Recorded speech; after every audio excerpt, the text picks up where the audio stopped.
Ассалауму алейкум. Енді инкрузис туралы тағы бір қауесет бар. Ол сетевой компания. Анау-мынау табысы жоқ. Тек ақшанды саласын, лохотрон дегенге тағы айтарым.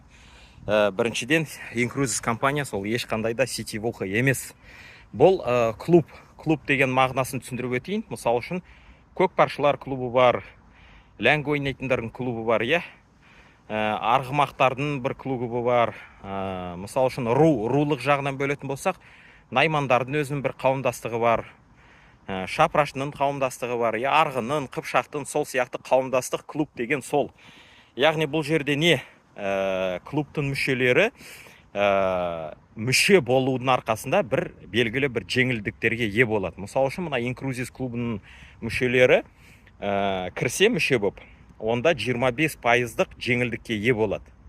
Ал егерде өз артынан тағы 5 адам ертіп ал келсе, онда 50%-дық жеңілдікке ие болады.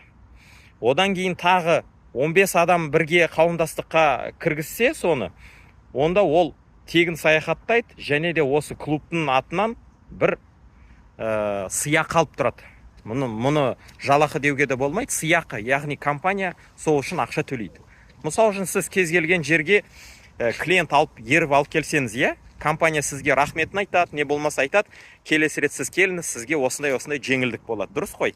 Мынау да тура сол принциппен істелінген, бірақ та халықаралық деңгейде және де мәртебесі өте жоғары. Сол үшін құрметті ағайын, халайық, осы клубтың мүшесі болуға шақырамын.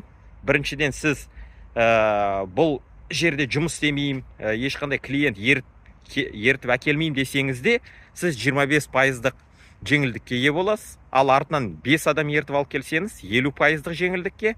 Ал одан да көп адам ертіп алып келсеңіз, сізге компания сыйақы төлейді, және де сіздің саяхаттауыңыз тегін болады. Енді өзіңіз шешіңіз. Сетевой деп қабылдасаңыз, бұл сізге сетевой болып көрінеді. Бірақ мұнаның ешқандай сетевой белгілері жоқ. Қош сәлемет.